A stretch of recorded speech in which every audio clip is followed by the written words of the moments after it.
খুলনা 2 আসনের সাবেক সংসদ সদস্য নজরুল ইসলাম মঞ্জুকে 1 মার্চ 2026 খুলনা সিটি কর্পোরেশনের দায়িত্ব দেওয়া হয়েছে এবং গতদিন থেকে অর্থাৎ 1 মার্চ 2026 থেকে তিনি দায়িত্ব গ্রহণ করেছেন। আজ 2 মার্চ 2026 নজরুল ইসলাম মঞ্জুকে খুলনা সিটি কর্পোরেশনের প্রশাসকের দায়িত্ব দেওয়ায় আপনার মনের অনুভূতি? আসসালামু আলাইকুম, ধন্যবাদ সময়ের খবর টিভিকে। নজরুল মঞ্জু ভাইকে সিটি কর্পোরেশনের প্রশাসক হিসাবে দায়িত্ব দেওয়ায় আমরা অত্যন্ত আনন্দিত, গর্বিত। খুলনাবাসী, খুলনা জেলা, খুলনা সিটি কর্পোরেশন সকল স্তরের মানুষ অত্যন্ত আনন্দিত যে খুলনা সিটি কর্পোরেশন একটি সেবামূলক প্রতিষ্ঠান। এই কাজটি সেবামূলক কাজ করার জন্য তিনি অত্যন্ত যোগ্য এবং দক্ষ। বিএনপির চেয়ারম্যান এবং বাংলাদেশের প্রধানমন্ত্রী তারেক রহমান অত্যন্ত সুন্দর একটি ভালো কাজ করেছেন, দক্ষতার পরিচয় দিয়েছেন, যে যোগ্য ব্যক্তিকে যোগ্য স্থানে মূল্যায়ন করেছেন এবং খুলনাবাসী উপকৃত হবে এবং খুলনা শহরকে গ্রিন সিটি, ক্লিন সিটি করার জন্য নজরুল মঞ্জুই যথেষ্ট। এবং আজ দেখছি তিনি তার চেয়ারে না বসে সমস্ত খুলনা শহরে তিনি বিভিন্ন উন্নয়নমূলক কাজ তিনি প্রদর্শন করছেন এবং যোগ্য লোককে বিএনপির চেয়ারম্যান এবং বাংলাদেশের প্রধানমন্ত্রী তারেক রহমান উপযুক্ত লোকটিকে দায়িত্ব দিয়েছেন।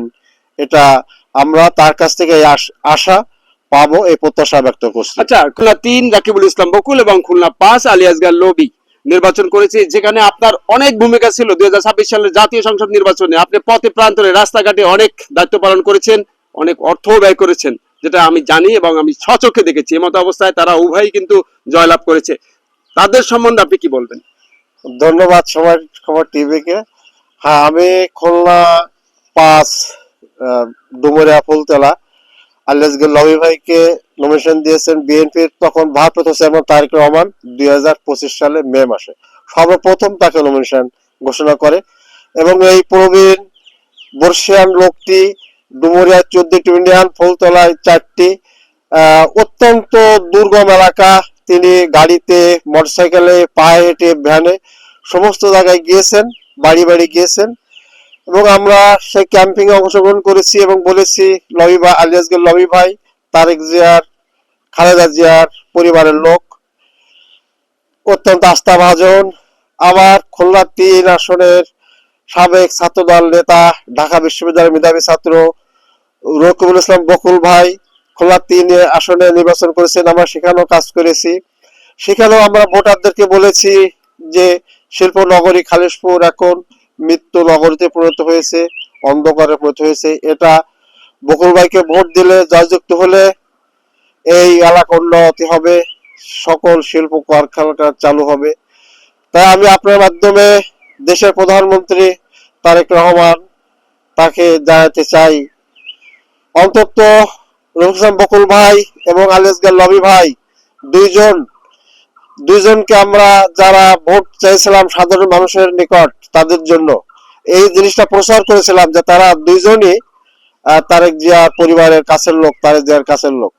তাই এই পার্লামেন্টে মন্ত্রী পরিষদে তাদের দুইজনকে এই অঞ্চলে যদি তাদেরকে প্রতিনিধিত্ব হিসাবে বা প্রতিমন্ত্রীর দায়িত্ব দেওয়া হয়, তাহলে খুলনা, সাতক্ষীরা অবহেলিত এলাকা, বন্যা কবলিত এলাকা উন্নয়ন হবে।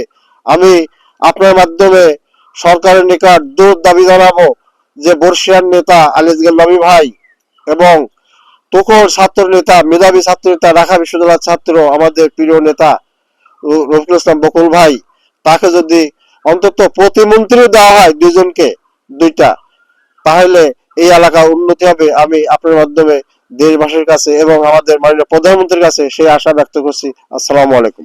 ধন্যবাদ আপনাকে। সুধীবৃন্দ, আপনারা দেখছেন খুলনার সময়ের খবর, বিএনটিভি 24, প্রতিবেদক আমি আব্দুল আলিম। এই মুহূর্তে আমরা আছি খুলনা বিশ্ববিদ্যালয়ের। দর্শক, আপনারা যে যেখান থেকে নিউজটি দেখছেন এবং শুনছেন, লাইক, কমেন্ট, শেয়ার করে উৎসাহ দেবেন, সাথে থাকবেন। পরবর্তী নিউজ নিয়ে আসবো, ততক্ষণ পর্যন্ত অপেক্ষায় থাকবেন। এখনকার মতো নিচ্ছি বিদায়। আল্লাহ হাফেজ।